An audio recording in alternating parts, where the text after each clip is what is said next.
حضرت انس رضی اللہ تعالی عنہ فرماتے ہیں، صحابہ کرام مہاجرین اور انصار بیٹھے ہوئے ہوتے تھے اور ان میں حضرت ابو بکر اور حضرت عمر رضی اللہ تعالی عنہ بھی ہوتے۔ حضور صلی اللہ علیہ وسلم ان کے پاس تشریف لے آتے تو حضرت ابو بکر اور حضرت عمر کے علاوہ اور کوئی بھی حضور صلی اللہ علیہ وسلم کی طرف عظمت کی وجہ سے نگاہ نہ اٹھاتا۔ یہ دونوں حضرات آپ کی طرف دیکھتے اور آپ ان دونوں کی طرف دیکھتے۔ دونوں حضور صلی اللہ علیہ وسلم کو دیکھ کر مسکراتے اور حضور صلی اللہ علیہ وسلم انہیں دیکھ کر مسکراتے،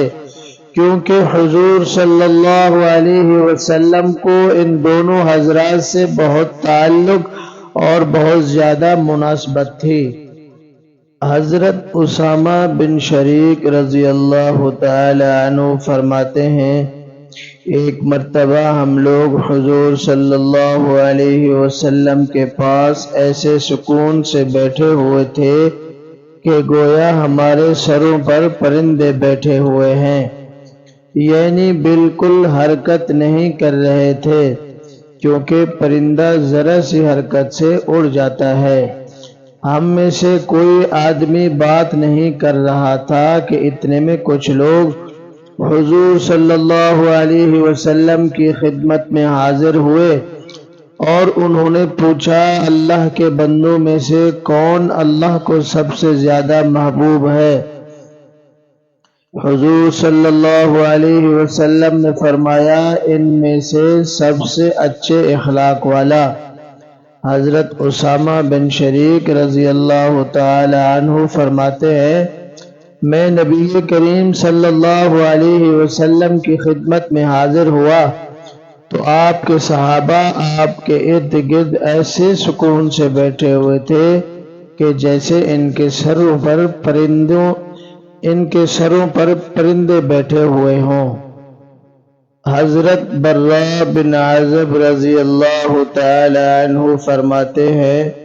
میں کسی چیز کے بارے میں حضور صلی اللہ علیہ وسلم سے پوچھنے کا ارادہ کرتا، لیکن حضور صلی اللہ علیہ وسلم کی ہیبت کی وجہ سے 2 سال بغیر پوچھے گزار دیتا۔ حضرت زہری رضی اللہ تعالی عنہ کہتے ہیں کہ مجھے ایک قابل اعتماد انصاری نے یہ بیان کیا ہے کہ حضور صلی اللہ علیہ وسلم جب وضو فرماتے یا کھنکراتے تو صحابہ رضی اللہ تعالی عنہ جھپٹ کر وضو کا پانی اور کھنگار لے لیتے اور اسے اپنے چہرے اور جسم پر مل لیتے۔ ایک مرتبہ حضور صلی اللہ علیہ وسلم نے پوچھا، تم ایسا کیوں کر رہے ہو؟ صحابہ رضی اللہ تعالی عنہ نے عرض کیا، ہم اس سے برکت حاصل کرنا چاہتے ہیں۔ پھر حضور صلی اللہ علیہ وسلم نے فرمایا کہ جو آدمی اللہ اور اس کے رسول صلی اللہ علیہ وسلم کا محبوب بننا چاہتا ہے، اسے چاہیے کہ وہ بات سچی کرے، امانت ادا کرے اور اپنے پڑوسی کو تکلیف نہ پہنچائے۔ حضرت امام بخاری رضی اللہ تعالی عنہ نے حضرت میسور بن مخرمہ اور مروان رضی اللہ تعالی عنہ سے صلح حدیبیہ کی جو حدیث بیان کی ہے وہ جلد اول میں صفحہ پر گزر چکی ہے کہ پھر حضرت عروہ حضور صلی اللہ علیہ وسلم کے صحابہ کو بڑے غور سے دیکھنے لگے۔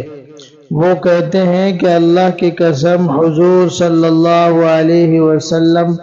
جب بھی تھوکتے تو اسے کوئی نہ کوئی صحابی اپنے ہاتھ پر لے لیتا اور اس کو اپنے چہرے اور جسم پر مل لیتا،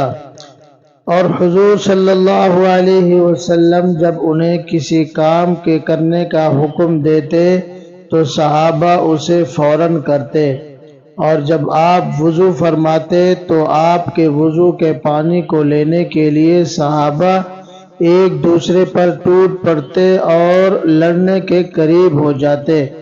اور جب آپ گفتگو فرماتے تو صحابہ رضی اللہ تعالی عنہ آپ کے سامنے اپنی آواز پست کر لیتے، اور صحابہ کے دل میں آپ کی اتنی عظمت تھی کہ وہ آپ کو نظر بھر کر نہیں دیکھ سکتے تھے۔ چنانچہ عروہ اپنے ساتھیوں کے پاس واپس گئے اور ان سے کہا، میں بڑے بڑے بادشاہوں کے دربار میں گیا ہوں،